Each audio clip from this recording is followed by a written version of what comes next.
Hello,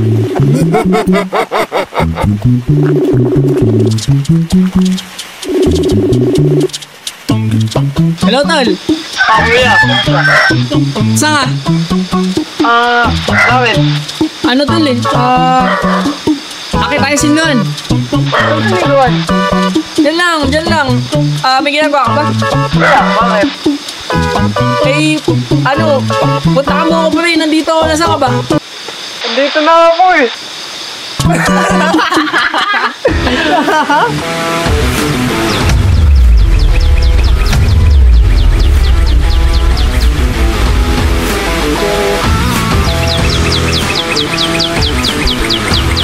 Ang Borowisan ay nasa Siniloan, ang Siniloan nasa Laguna, Laguna nasa Calabarzon, Calabarzon nasa Pilipinas, Pilipinas nasa Planet Earth, at ang Planet Earth ay nasa YouTube channel ko, kaya mag-subscribe ka na.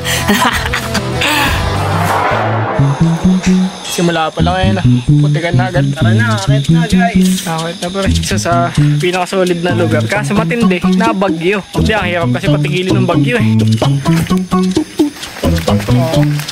Pero kasi yun na yung ano, walang katapos. Tatol. Oras na.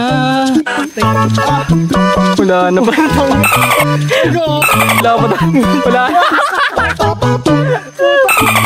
Wala na ba? Ayun. Manggal pero kulay brown na.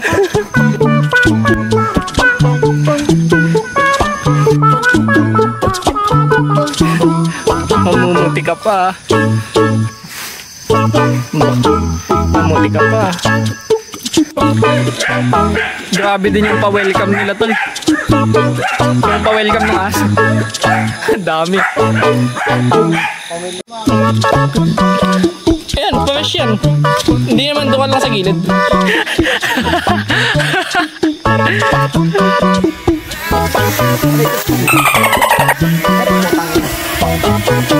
Yeah.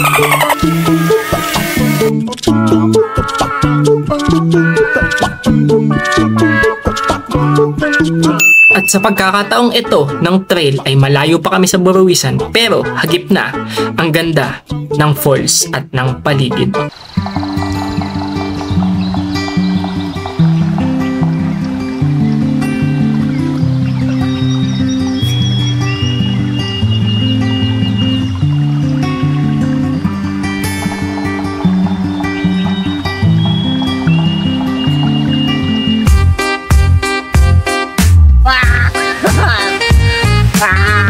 Subscribe na kayo.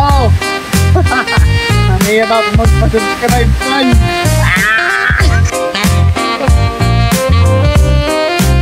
Subscribe na kayo. Aslan. Palan niya. Buti recorded. Si Kuya Florence na matatagpuan mo sa tuktok ng Borowisan Falls. Isa siyang nature advocate at isa siya sa mga nangangalaga ng paligid ng Borowisan. Si Kuya Florence ay ang sumalba sa amin noon nung umakyat kami dito ng unang beses nang wala kaming paghahanda. Binigyan niya kami ng matutulugan dahil inabot na kami ng gabi at na-stranded na kami. What's up? So, nandito ako sa Borowisan. Madlamig. Nagginiginaw kami. Ano ba itong gagawa natin? Pero may comfort naman. Para sa akin, ang dapat mong expect sa pag-hike dito ay hindi na siya easy trail, kundi intermediate para sa isang baguhan. Hindi naman ako isang hiking connoisseur, pero masasabi ko na kailangan mong pag-effortan nito para makita mo ang reward mo. At matapos ang 5 oras ng pagbubuhat ng equipment pataas,